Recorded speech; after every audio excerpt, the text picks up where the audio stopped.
je vais parler des Donc tu sectes. démarres par la collégiale. Ouais, je démarre, non, pas par le collégial, mais j'ai un point, c'est une halte.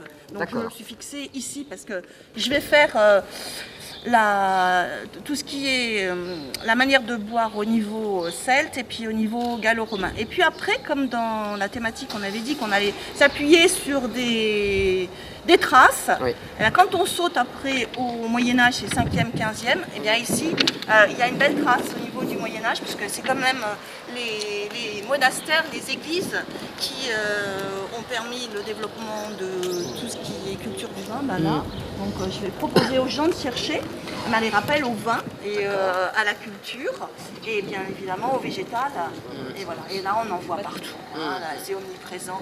Une visite qui est plus axée bien sûr sur tout ce qui concerne l'activité viticole d'Avallon, notamment au Moyen-Âge, avec je dirais un itinéraire restreint, puisque là on va rester dans le cœur historique où se situent la plupart et des bâtiments donc viticoles comme les caves, qui sont dans ce qu'on appelait les vinets, qui sont reconnaissables donc aux portes, comme il y a par exemple à l'office de tourisme, ces petites portes dans les murs, et puis les grandes portes cochères où effectivement ça leur permettait de rentrer les charrettes, etc. Avec le symbole bien sûr le grenier à sel, voilà, qui a pris son nom à la Révolution française, mais avant c'était effectivement le lieu des moines du chapitre de la collégiale Saint-Lazare, où ils entreposaient leur matériel pour faire le vin et bien sûr la vinification.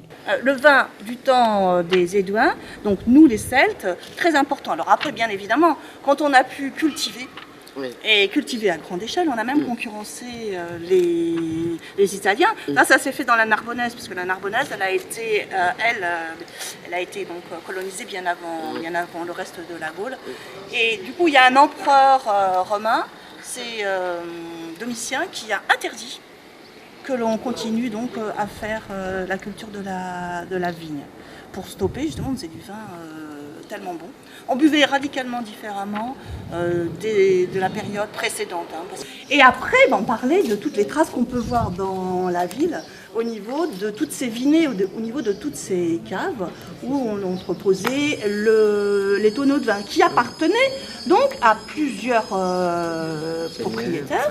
Donc c'est une visite donc qui est guidée, commentée par notre guide de l'office de tourisme, et qui va raconter en quelque sorte l'histoire du vin à travers les siècles, puisqu'on va commencer au gallo-romain, puisque les origines d'Avallon sont quand même assez lointaines.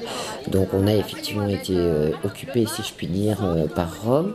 À cette époque-là, entre les gallo-romains et les Celtes un peu auparavant, il y avait des manières de boire qui étaient différentes, des vins bien sûr qui évoluaient, la vinification c'est pareil, a évolué aussi. Au Moyen-Âge, c'était encore autre chose.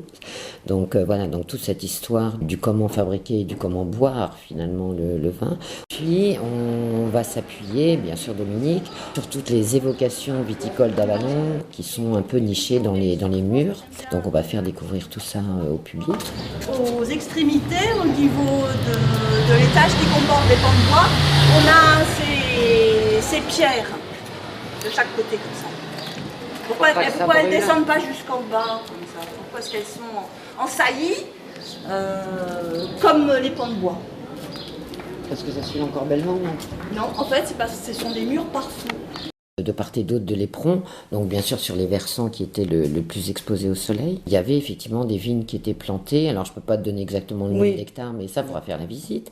Mais effectivement, voilà, il y avait une activité viticole importante qui était bien sûr gérée par les moines à l'époque. Là on parle de la vigne, mais il y avait aussi, et ce qu'on découvrira au fur et à mesure de la visite, toutes les activités annexes, comme notamment les tonneaux. Et les vignerons, ils faisaient comme un noyère.